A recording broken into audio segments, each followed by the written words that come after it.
Hello, everyone. I'm Estela Casas, creative brand strategist for the Viva Auto Group family of dealerships. Thanks for listening to the VivaStyle Podcast, where we have interesting conversations about the automotive industry that provides hundreds of jobs in the borderland. Let's talk VivaStyle. Good afternoon, everyone. We're seeing a lot of pink all over El Paso. It's Breast Cancer Awareness Month, but women are not only diagnosed with breast cancer in October.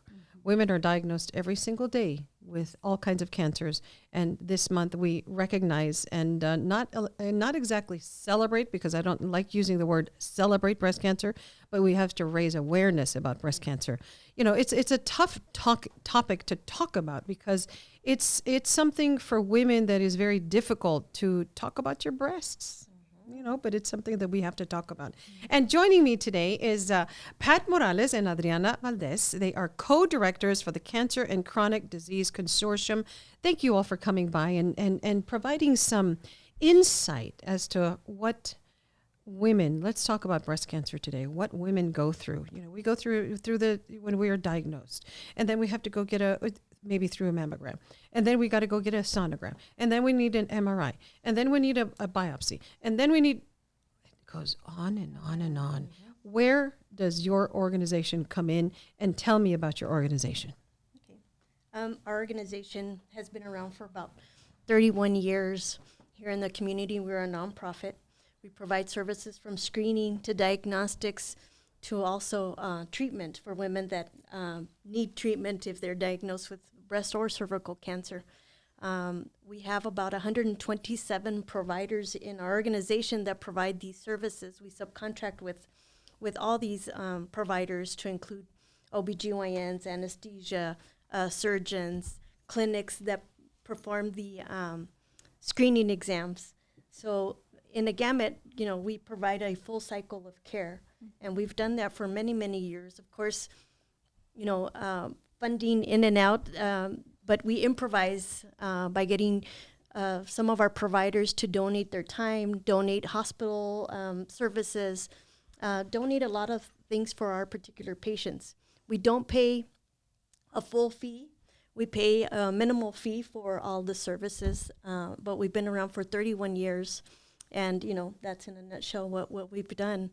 Our mission is to help these women overcome these problems, obstacles. or these a lot of obstacles, starting from the screening. As you mentioned, you go through so much process of cancer process per se, starting from the screening all the way to the treatment and past the treatment, actually.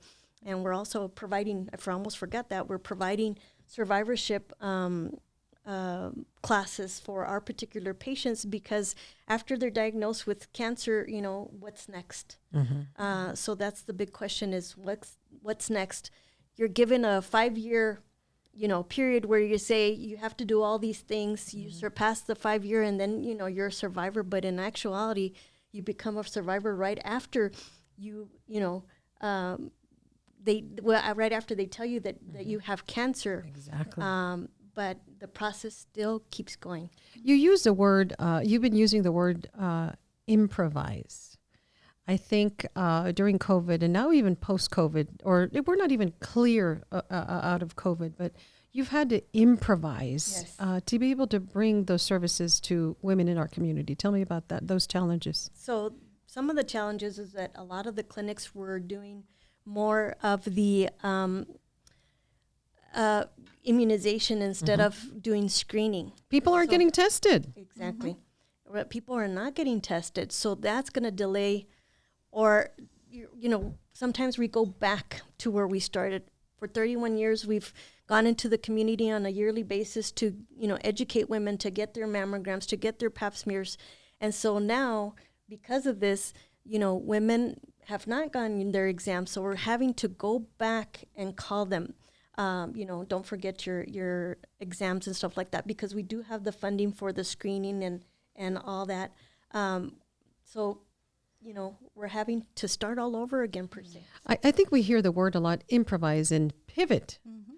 Also, what challenges have you seen, Adriana, that are different from pre-COVID? Well, in addition to what just Pat mentioned, we have all the community outreach activities are limited. There's no health fairs, no community events, no races, no events that we can go out and continue reaching out to those women hard to reach or resistant to go and get their screening services. So that's a big issue also in addition to the limitation right now with the services the clinic providers are delivering to the community right now.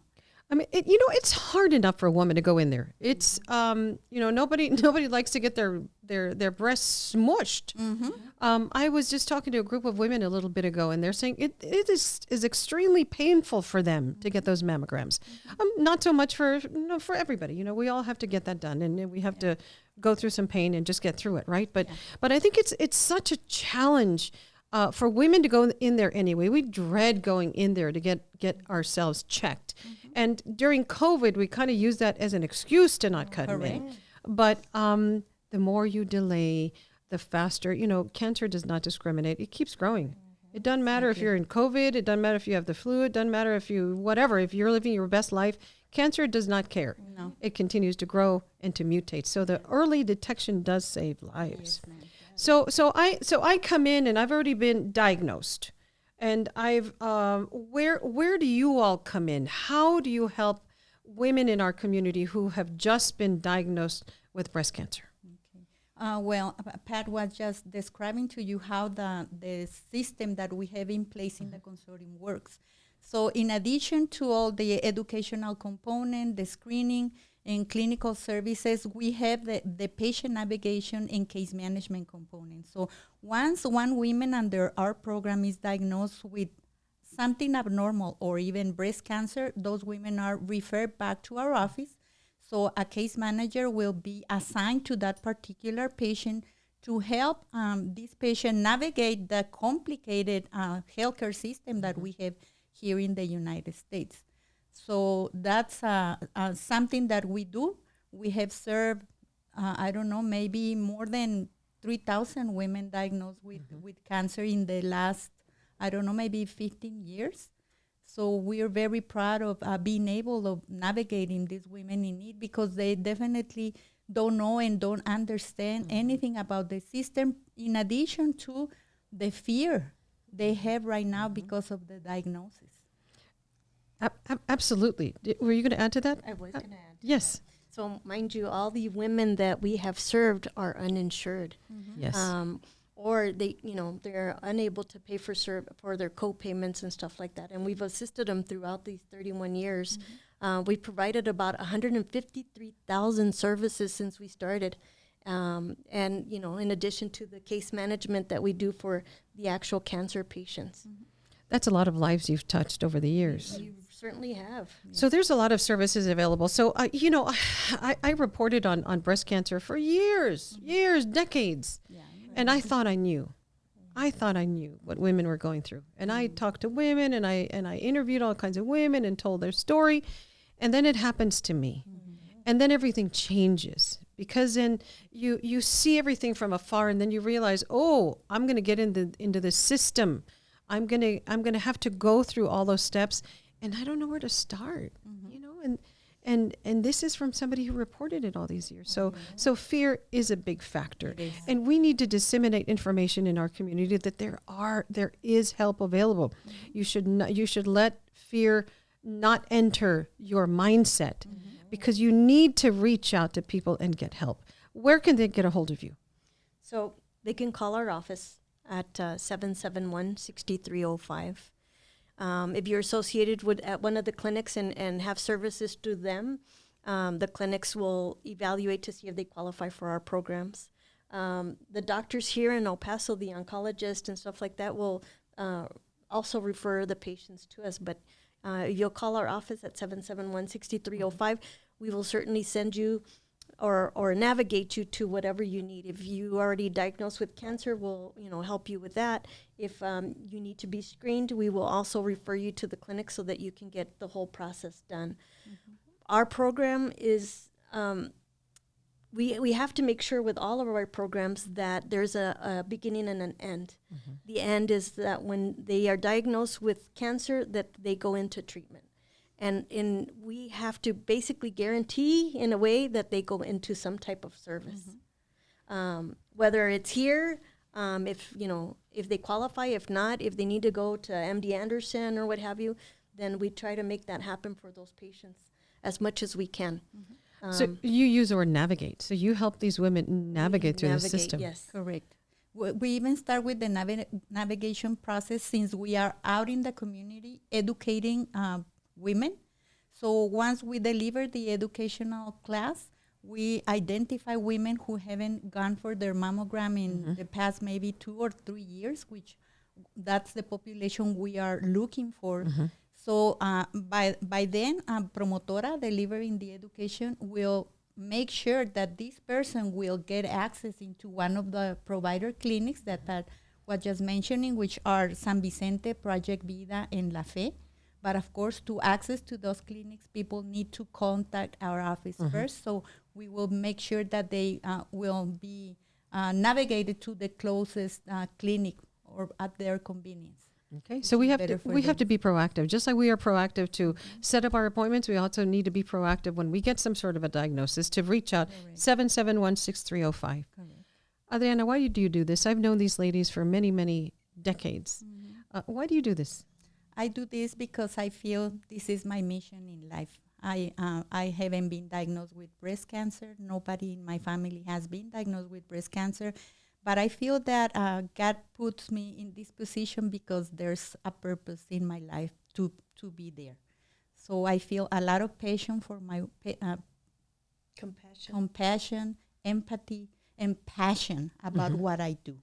So that's why I've been working at the Consortium, patting myself for 28 years.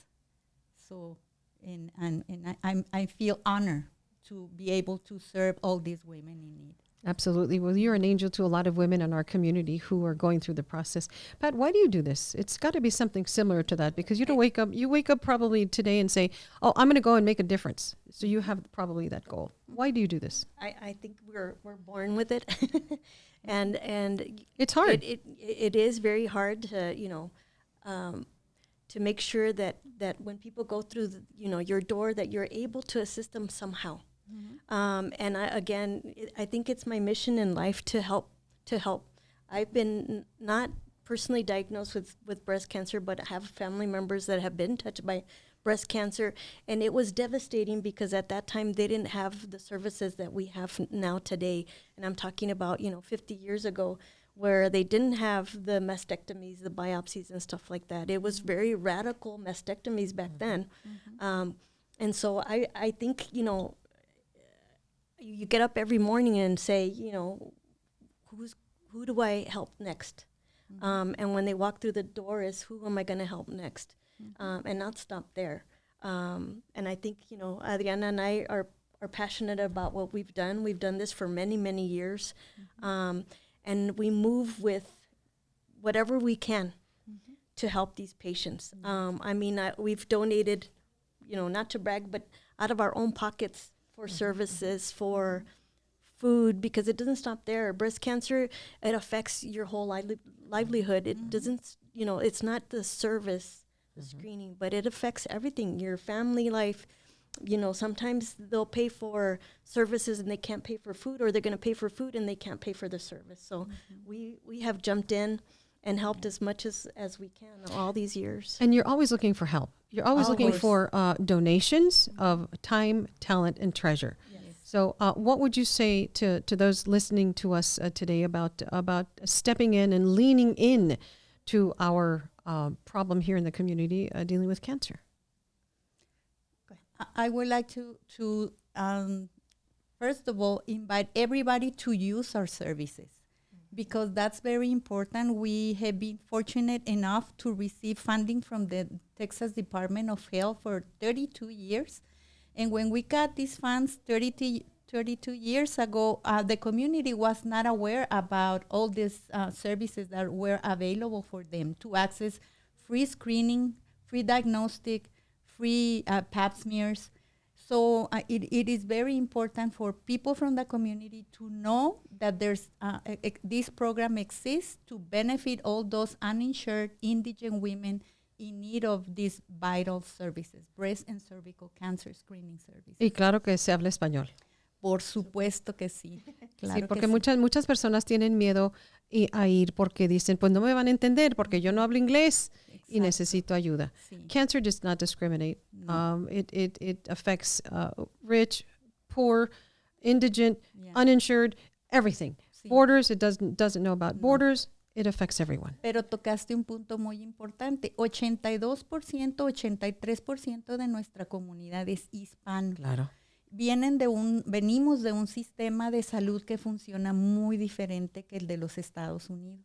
¿Sí? Entonces, es bien importante que las personas sepan que existe esta organización, que entiende su cultura porque venimos de ahí mismo, ¿sí? Sabemos por qué no vamos por los mamogramas, Claro. sabemos por qué no entendemos el concepto de la prevención y esperamos hasta que ya la enfermedad empezó a dar señales y síntomas, que es algo que no debe pasar. ¿Sí? Hay recursos y servicios en la comunidad que están aquí para ayudarles con la prevención y el diagnóstico temprano. Ninguna mujer debe de morir a causa de esta enfermedad. Claro. Claro, o sea, por no atenderse. Por no atenderse a El tiempo. cáncer, pues ya sabemos lo que pasa con el cáncer, ¿verdad? Claro. Pero sí lo detectan a una temprana Sí. etapa, hay más probabilidades de tener una vida, pues, mejor, ¿verdad? De sobrevivirlo. De Y sobrevivirlo. eso es algo que nosotros hemos visto en el consorcio. Cuando nosotros empezamos aquí hace 28 años, llegaban las mujeres en estadio 3 y 4. Ahorita, gracias a Dios, estamos encontrando cáncer in situ.